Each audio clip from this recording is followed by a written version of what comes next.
Okay, well, hell, hey guys.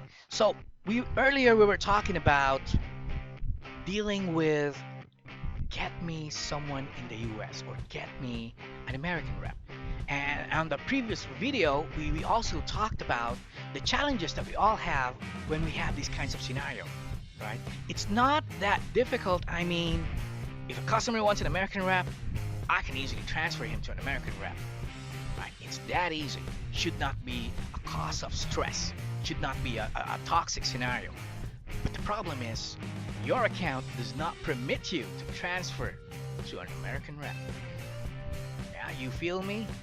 Oh yeah, most accounts, I'm telling you, you're not allowed to transfer to an American rep. Maybe you can, but after you try to de-escalate 2 or 3 times by saying, I'm also as trained as our American counterparts. So if you allow me, if I can pull up your account, I'll be able to assist you and try to fix the issue.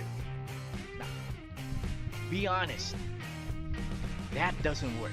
That doesn't really work. Well, probably in 100 attempts, if you have performed it right, if you have like a beautiful opening spiel, like a very warming, good tone of voice, and your customer is not that irate, right? And the customer is still trying to compose himself and probably give you a chance, it is possible that that might work. But most likely, most of the time, it doesn't. All right, so how do I deal with that kind of situation, right? Preventing your customer from becoming like Steven Tyler, screaming at the top of his lungs, singing amazing. Yeah? All right, it's almost impossible. But if you're money driven, if you're incentive driven, and you want to make sure that your CSAT scores remain passing, right? You know what I mean. It's that end of the month thing, and you're already passing, and you're trying to avoid that phone call, this type of phone call that will drag your CSAT scores from passing to the bottom. Right? And we don't want that. All right, so how do we approach these types of calls? First off, since these customers are already ready for your rebuttal, well, most of them are, before you start saying, I'm also as good as, right? They'll already be screaming at you, no, no, no, I don't want to hear you. I want to talk to an American rep. And if you try to do it again, they'll rebut back by saying or screaming at you, hopefully not, but most of the time they're already at the top of their voice saying, did you not hear me? I want to talk to an American rep. Yeah. Oh, hell yeah. I wish you can easily just transfer them over, right? Or release the call, but you can't do that. All right. So first off, if they are ready for my rebuttal, I'll change my tactic. I'm not gonna play tennis or ping pong with them. We are giving my rebuttal, and then they have their own rebuttal, and then throw the ball back, and then give us another rebuttal, and then hit the ball back, right? With another rebuttal, which basically remains the same thing. It won't work. I would rather try to evade the issue. Now, I'm not gonna go against company policy. What I'm gonna do is surprise them. I'm gonna give them what they want. Oh yeah, you heard that right. I'm gonna give them what they want, or at least make them think that they're gonna get what they want. I don't want to get screamed at and try to rebut with pointless scripts that I know won't work, that will only make the issue worse. I'm not gonna do that. Alright, so how would I do it? Well, I will maintain my composure. Right? I will speak really slow and calm, watch my pace, watch my tone. Right? So I want to talk to an American rep. Customer says, I would do. Oh, okay. Well, let me see what I can do. All right, I bet you your customer will be shocked. They are not going to be prepared for that script. All right. At the back of their heads, right, the moment you start opening your mouth, they're already prepared for what you're going to say, and I bet you they're ready for, no, I want to talk to an American rep. But with my approach, they can do that. Are you following? All right. So I'm gonna say, oh, okay. Well, let me see what I can do. Now, remember, I'm telling them I'm gonna see what I can do, but I'm not promising them that I'll be transferring them to an American rep. I'll just see what I can do. Right? And I'll probably do some probing. Yeah, to build emotional connection and to get more information. So I would follow it up with, oh, okay, well, let me see what I can do. Well, I just want to know, how long have you been waiting on the phone? Right, and the most likely they'll tell you, well, I've been on the phone for like 5 minutes, 10 minutes, almost an hour, 30 minutes, which is normally the case, right? And then, of course, you have to go to the mirroring part of persuasion. Remember that? Like what they're like, hate what they hate, mirroring technique. I'm gonna talk about more of that on my other videos if you don't know what I'm talking about, but just follow. I'm just gonna do like what they like, hate what they hate. I don't want to be in front of them. I want to position myself beside them. I'm not gonna be playing tennis with them, right? I'm gonna be playing beside them, like in bowling. I hope you guys get the analogy. Alright, so when they say, how long have you been waiting on the phone? And then they say, about 30 minutes, about an hour. I would probably say, oh, an hour or 30 minutes? Oh, that's not right. So I'm agreeing with the customer. That is not right, because whatever way you look at it, it is not right. I'd probably say, I'm so sorry to hear that you've been waiting that long. Now, I'll see what I can do for you. Okay, and put the customer on hold, right? Find a way to make that phrase sink in. I want your customer to think that, hey, that guy is not my enemy. He's not a gatekeeper. He's the person with the key, right? You don't want to be the gatekeeper. You want to be the person that has those keys, or at least make your customer think that well, you want to help them out. All right. The scenario is customer is waiting for a call, and the reality, the reason why they can't get an American rep is because most likely there is no one available, right? If they have a lot of representatives in the US, they would not hire us to cover for them or take over those calls that have been coming in, right? Those overflowed calls. So my script, it's gonna be truthful, well, at least partially. I'd probably advise the customer what's going on. So this is how I would do it. Well, I'm so sorry to hear that you've been waiting that long, right? Our US partnered sites has been experiencing heavy call volumes today because of the and give them a reason, right? Back in the days, I would say if it's winter, it's probably the snowstorm, right? Because of that snowstorm or because of that hurricane, right? So they have been experiencing a lot like heavy call volumes, right? The wait time is probably around 15 to 20 minutes.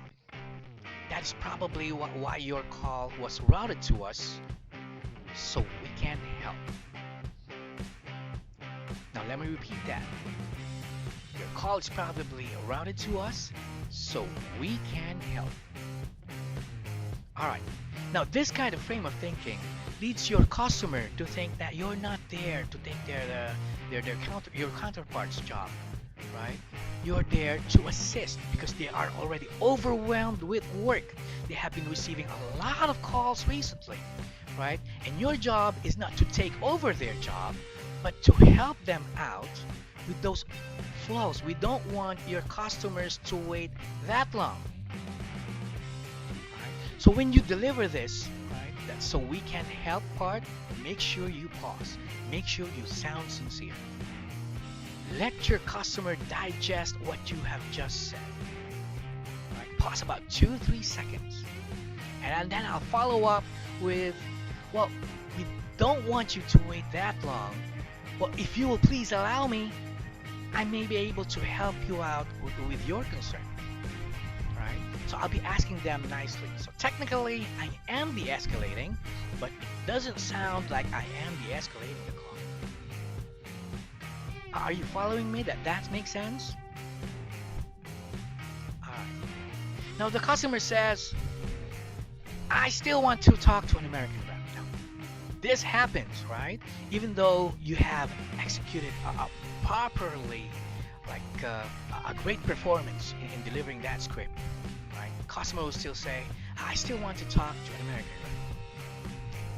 Same strategy. I'd most likely say, oh, well, sure. Um, I will try to warm transfer your call to our colleagues in the US as soon as one is available. Okay? Right, good. So when they agree with you, right, when you said as soon as one is available, I follow it up with a question, okay? That's a leading question. Right? The moment they say yes, I would say, good. Oh, yeah. That's part of mirroring. Like what they like, hate what they hate, and agreeing. So finally, you were able to have an agreement with a customer. When they said yes, I said, well, when I asked okay, and they said yes, and I said good, that seals the pact. We agree on something, and that's a good start. So I would immediately follow up with, let's pull up your account so we can get started. Right? So let me repeat the whole scenario. Oh, I still want to talk to an American rep, and I'd go, oh sure, I will try to warm transfer your call to our colleagues in the U.S. as soon as one is available. Okay? Okay, good. Well, let's pull up your account so we can get started. All right. By that time, I'm hoping, well, most of the time it works for me, I get to have them agree on opening the account. She's probably thinking, or the customer's probably thinking, right, that we are going to be waiting for an American rep to be available, and I'll be transferring the call. All right. So what I'm going to do next, as soon as I was able to open the account, I will review the account real quick. I'm going to check on those notes, right? Check on what has transpired. If this has been his fourth call, was the previous representative able to assist the customer, or it's probably just follow up, because sometimes the customer is just waiting for like a credit or a callback from one of your colleagues to check on the status of their concern or their previous dispute, right? And sometimes you get lucky. I'm telling you. A lot of times this has happened to me. I got lucky. When I checked on the notes, customer was actually waiting for a credit from a previous dispute, right, on his bill, and I go like this. All right, well, Mr. Customer, while waiting for my counterpart in the U.S., I checked on the account. Is this call about that billing dispute that you talked to with my previous colleague 2 days ago? It's that $100 dispute, right? Well, I'm telling you, I have good news. If that's what the call is about, the credit is already on the bill. It should reflect on your next billing statement. Isn't that good news? Yeah? Alright, great. Now, after doing that, if you're lucky and that's the situation, oh my god, I'm guaranteeing you're gonna get a promoter. Oh yeah, you're gonna get a promoter. And hopefully that works. Now, if it doesn't work, right, no matter how you try, it's your second attempt to de-escalate the call. Well, if your company policy is escalate that to a supervisor, right, you have no choice. But at least you had a fighting chance. You guys agree? Oh yeah. So if you agree, click on the like button. If you have other suggestions, or you feel like it won't work, or you have like you're not comfortable with that kind of script, please let me know. I also want to learn, right? I still do some calls, and I do train people to do their jobs better. And I want to know, maybe you have a suggestion or an action plan that works for you regarding these types of call. Let me hear it. Right? If you have a YouTube channel, let me know. I'll subscribe to your channel because I really want to improve myself and improve my trainees, right? So that they can take care of this kinds of situation every time they have this type of call. I want to talk to them. All right. So, just to recap, right? This is not an easy call. This is not an easy scenario. It will take a lot of work, right, to be able to be able to at least have a possibility of converting a most likely detractor survey to a promoter. All right. Well, thank you for participating, right? I want to hear it from you. So let me know.